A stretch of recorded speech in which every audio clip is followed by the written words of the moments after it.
Lydia Des Dolles, Fight Connect TV, and I am after a very successful Warrington Lara 2 press conference in association with Matchroom and DAZN with former World Champion, British, Commonwealth, I mean the list goes on, get it right, and European as well, ENZO MACCARINELLI. Knockouts of the year as well.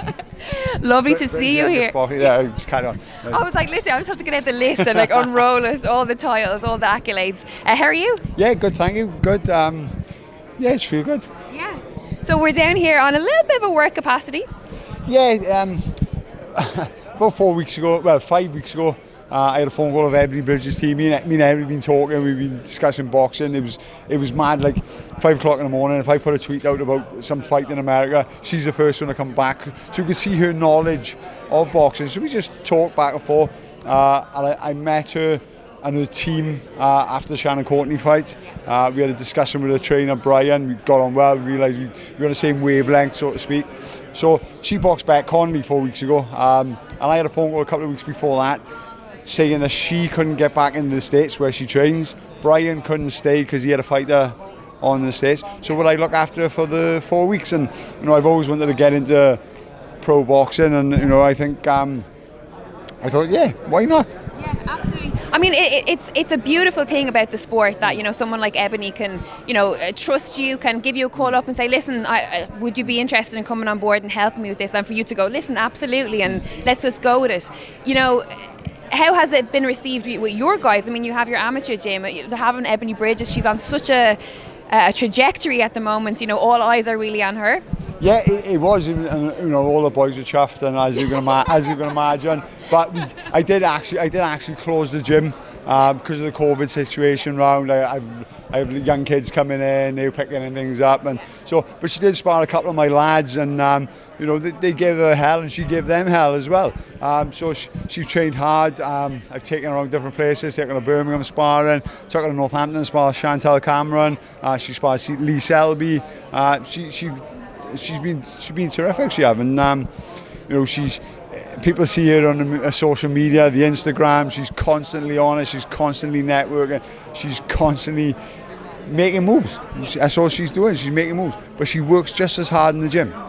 You know, for me, I wish she'd switch off at night sometimes and just have a couple of hours to herself. But she's constantly working, and you know, you can't fault that because she is where she is because of what she's doing. And you know, if you think some people don't like the way she goes about it, but you know, men have been doing it for years.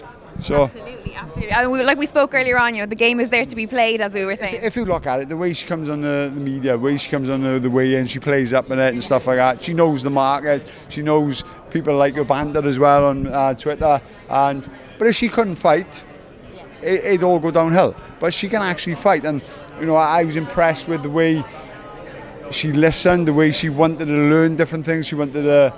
I had to break. If I told her something, I had to break it down exactly the mechanics. Why? Which was not so much hard for me, but because she's not my fighter, I had to explain more than I would explain my boys. So if I say something to my boys, they know exactly what I mean. So we had to break things down. But she absorbs it, she takes it in, and she can't half punch. Yes, I was shocked. She sparred my two boys, really good amateur lads. I said, boys, remember, she's a girl, you are going to be stronger than her and things like that. I said, but be careful, she can punch. And both of them phoned me after and fucking hell, she can punch. Well, so listen, that's good to hear, that's good to hear. She's good, she's trained hard, and she's looking good.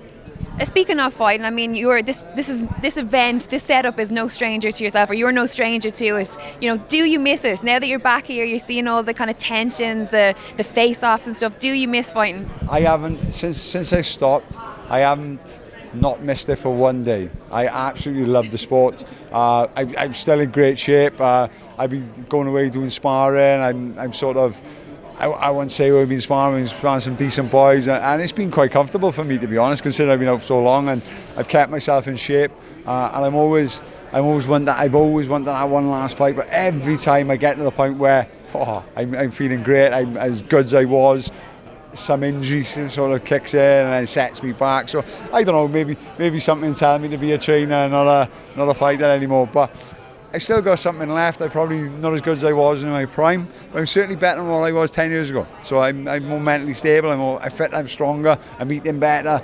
But again, maybe something's telling me to Well, you never know. This is the kind of the age of the comeback fighter, it kind of seems, doesn't it? You know what I mean? Obviously, we've David Hay coming back, you know. I think with me, if I was going to do it, I'm such a fan of the sport, I such a love the sport. If I was going to do it, you know I'm not going to make a run for a title. Don't get me wrong, I still reckon I can knock any man out on this planet. I'm still hitting that hard, but I'm not as good as I was. I realise that, so I'm not going to make no runs and no titles. I was just like a couple of fun fights. I had 50 amateur fights, I got 49 pro fights. It'd be nice to finish on 50-50.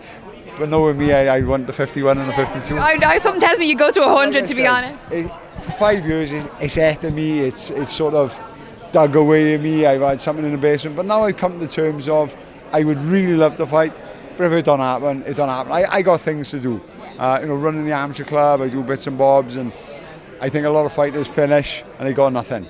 And that's where I can understand where they go off the boil and stuff like that. Yeah, absolutely. Well, I'm glad to hear that you made the right decision. And that all is going well in the world of Enzo. It's great to hear. The world of Enzo. The world of Enzo. There's a podcast coming, or you can use that title, a working title, right? Thank you so much for your time, and I really appreciate it. And great to see you down here at Ebony. And best of luck for Saturday night. Thank you, Lydia. Thank you very much. Enzo Maccarelli for Fight Connect TV.